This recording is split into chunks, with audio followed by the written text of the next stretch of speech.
Okay, yeah, got to like 100 degrees here today, or yesterday, and you're hearing the fans, you're looking at my TV, and you're looking at Jimmy in his prime in 2017 on Shark Week.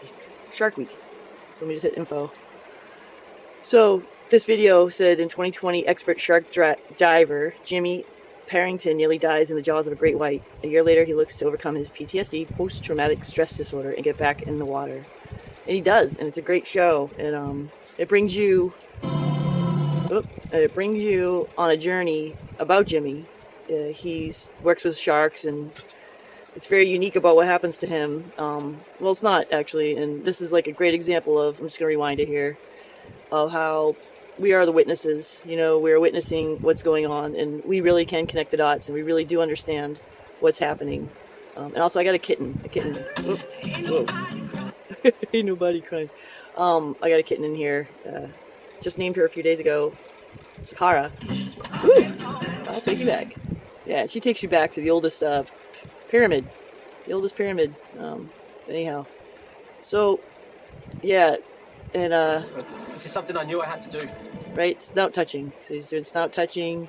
He got back in the cage. You know, he's back in the cage. Snout touching. This is him, right, doing his thing. But you know, he came back that next day after whatever, and he couldn't talk. He really couldn't talk. This is just random interactions with him and the guys on the boat, and then he just started to say, I can't talk. And then what they did is they med-flighted him out. They also said he had a droopy eye, you know, and I mean, let's just watch an interaction here. Guys, and I kept noticing that Jimmy was having some sort of issues. His eye was a little droopy. He had sort of a nervous tick that I'd never seen before. And Not he him. was having trouble speaking, and that wasn't like Jimmy at all. It's gonna be a run. That's not Jimmy. So Jimmy's off to this man's left. Come on, boys. Yeah. Jimmy couldn't talk. Something Jimmy was definitely wrong. Jimmy wasn't Jimmy. So I cut camera. Yeah. I said, So that was really good that he did that, and that he took care of his friend, you know, Jimmy. But it's just sad to see this shark expert kind of just be wiped off the map. No, I'm sorry, Jimmy. I don't mean it like that. I just mean like, it's an example of what we're witnessing. You know, I'm gonna put Magenta Pixie's latest video that I've seen. She probably did another one after that. I'm not sure, but and in it she talks about being the witnesses. You know, witnessing things happening, and you know, she talks about her novel and things like that. And I definitely can connect what she's talking about with my own life and about witnessing things around me. And I do care. And oh gosh, that one. Did you see that? All right, there's a commercial about, and it's weird, it has like a NATO symbol in it. See that? Camp Lejeune. So they claim that if you were at Camp Lejeune, that's the place where they make all of the Marines. They make the Marines at Camp Lejeune. first order. If you Oh, here we go. Yeah. You spent... God. prior to 1988 and developed any of these cancers or suffered any of these injuries, you may be eligible for significant financial compensation. Leaking underground tanks contaminated the drinking water with benzene and other highly carcinogenic chemicals. There have been numerous reported cases of exposed personnel developing cancer and other serious health conditions. Call Camp Lejeune victims to discuss your case now.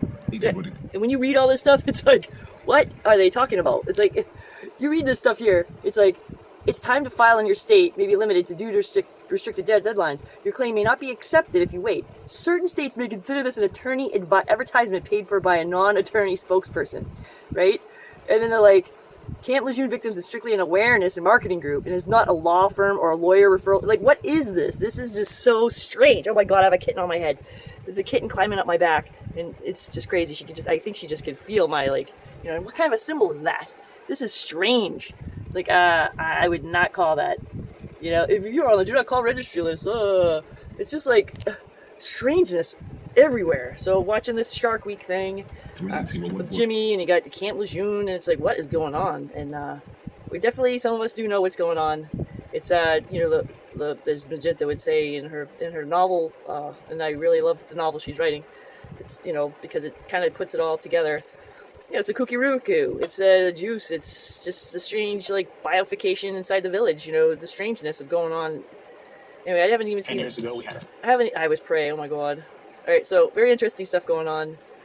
Yeah, 4 in the morning here, and just wanted to put together this video and show you what I'm seeing and how. And I really shouldn't be on these poor people because they were what I was doing the video on. So let's rewind it back to Jimmy. I look at this as my crystal ball, okay? You know, a lot of people can judge and say stuff about, you know, This is the best. why are you, you know, watching TV? Don't you know it's just programming you? It's, oh, what, that poor man. Yeah. Recovery back home, Jersey, UK. You know, it's funny, right? You get used to here in America, here in the United States, America is North America and South America. It's a couple continents. When I say Americans, you're talking about a couple continents there. Just got to put that one out there. You're a beautiful man, Jimmy. You are a beautiful, beautiful man. Jimmy continues his recovery back home in Jersey, UK. It's weird because I'm like, New Jersey, New Jersey. It's like you forget about that new part, New Jersey. It's like, yeah, everything got renamed to stuff over here from the United Kingdom. All right, so he hopes to return to Guadalupe in 2023. You know, do a shark touching and stuff like that. Yeah, it was a good show. They're good. That, you know, so the magic. Yeah, these are the people that told us about Jimmy and stuff. And Jimmy's alive. You know, you'd think he was dead the way this is like panning out and showing it in the music, and it's so sad and droopy eye and had to be airlifted out, and he was having a heart attack. And you have to ask yourself, why is this man having a heart attack? Why is this young shark expert in his field, in the world, having a heart attack and a droopy eye and can't talk, right? So, alright, so here's the thing. I can feel my emotions. I can feel being mad. I can feel being concerned. I can feel being sad. I can feel being helpless in a way, like, because I can't do anything and I want to tell people, but I know they won't listen. I know they can't hear me. I know they can't see. And I know that this is their experience that they're choosing to have, that they want, and it's their choice. I only wish that while you're here in the physical world, the choices that you have, you knew of all the information. You know, you knew and I'm assuming you do. They do know this, what they're choosing and what they're going through. So, again, what was his name here? Up to the info. Jimmy Partington. Okay. Yeah, Partington. Fabulous show, fabulous show. So there you have it. Having emotions, going through the emotions. Basically, this man is now like 80 years old. Let's just say, like, you go get a Cookie Ruku punch in your arm, right? Juiced up. And what it does is it accelerates what you're going to have, like, later in life. You know, it's like a time travel. Yep, you try and travel in your own body to the future, right? So this man now, like, I guess you could say, like, do some Doctor Who stuff with a weeping angel, just lost the prime times of his years of his life. Like, say that man right there is like 38 or 32. Whatever. Sorry, dude, I don't know. You could be 24. I have no idea. Whatever. Say he's 30, right? He just jumped 50 years into the future inside his own body, right? And he's been granted whatever it was he had in the future coming to him. It's kind of like a weeping angel kind of thing, Doctor Who. Maybe you can follow me, maybe you can't. But that's how I see it.